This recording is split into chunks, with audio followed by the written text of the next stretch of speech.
Hello there and welcome back to Autism at Home, brought to you by us at Early Autism Project Malaysia through our non-profit initiative, The Hope Project. I'm Joshabeth Isaacs and thank you again for joining us. This is lesson 3 of our 29th series, which is all about sleep challenges when it comes to children with autism. And we will be discussing setting up specifically a bedtime routine today. Now, in the last lesson, we talked about the overall daily routine that contributes to a good night's sleep. Essentially, we are hoping that your child is being woken up at a regular, consistent early time daily. We sort of recommended 7 a.m. They've had enough, sufficient food intake throughout the day. They've had sufficient physical activity, not too much napping beyond what is age appropriate, and certainly to wake up before 4 or 5 p.m. daily if they are taking naps. Next would be to set up specifically the nighttime or bedtime routine to be a successful transition for a child to go to bed successfully, specifically in the following areas. Firstly, the pre-nighttime routine habits.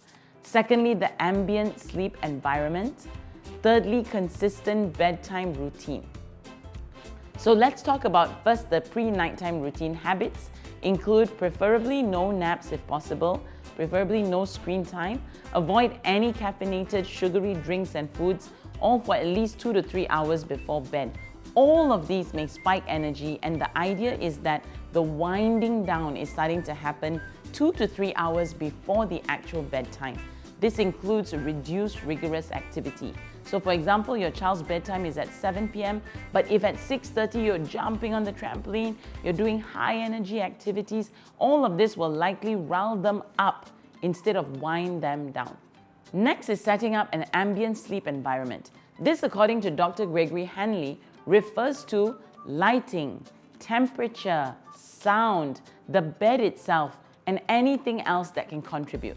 So firstly, lighting. Ideally, as the day turns to dusk and then to nighttime, there's actually a gradual dimming of natural light. And we often practice the same in our homes, where we start to dim the lights rather than having bright lights throughout the house that will again wake your child up rather than help put them to bed.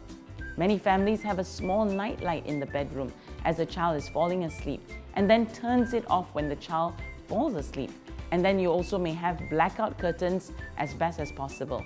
Similarly, temperature. In countries where it's summer all around, like here in Malaysia, some children may go to bed with the air conditioner turned on. Some of them sleep through the night with the AC on, and some need it just to fall asleep. Then when they're comfortable with the temperature in the room, it can be switched off and they can still continue sleeping. Children who are old enough may even be able to manage the temperature on their own, like just pressing the buttons on the remote control for the AC or for the ceiling fan. Then thirdly is sound. In general, we try to associate nighttime with less to zero sound.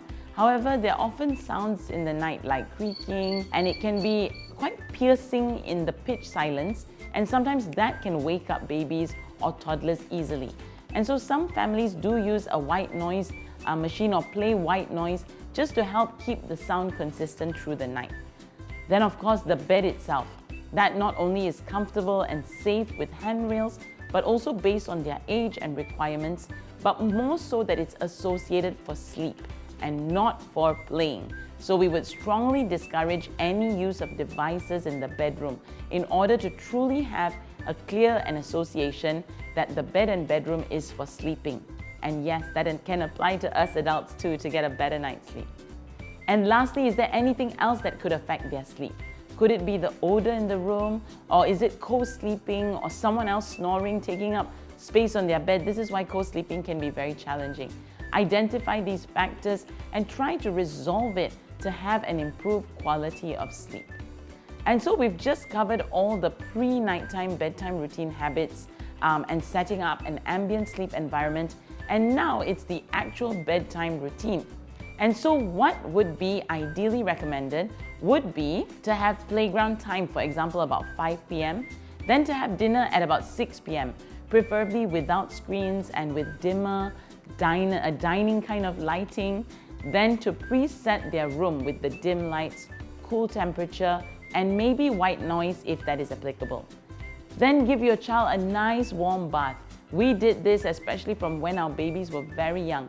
we put them in some cozy pajamas, and then we bring them straight to their cool bedroom. Then the bedtime routine needs to be a consistent routine that helps a young child wind down and get ready for bed. And that can often include a simple story time, a bottle of warm milk, their special blanket or plushie, maybe prayer time, and then sleep. Parents can gently put their baby in the cot for bed and say gently but firmly, it's sleepy time or night-night. Now it's your turn. Go through the checklist on all the environmental and behavioral factors that contribute to a healthy sleep routine. Assess your child's current sleep hygiene and identify which are the areas that your child is ready to work on first. Then discuss your plans with your spouse and other family members if they're involved on the implementation, and don't forget to include some sort of reinforcement in the morning when they've had a full night's sleep. So there you have it. We hope that these tips are helpful for you to implement and help your child develop healthy sleep hygiene. We are so excited to have Kim Knipple, our International BCBA, with us for all the following lessons of this series, and so do stay tuned. Thank you very much for joining us today, and please do not hesitate to contact us if you need more personalized support. With the amount of interest we have received online, we have actually started providing international online services and have worked over the years with clients in other states of Malaysia, Singapore, Indonesia, Philippines, China, Kuwait, New Zealand, and Switzerland. So do get in touch with us for more information by scanning this QR code. And if you haven't already, do check out our online resource platform, Autism at Home, which has all the lesson videos, corresponding articles, and downloadables available for you for an extremely nominal donation of just $1 monthly. Stay updated through our social media platforms, YouTube, Facebook, and Instagram, and do click on the subscribe and follow buttons to get more information. Thank you for watching, and we'll see you very soon.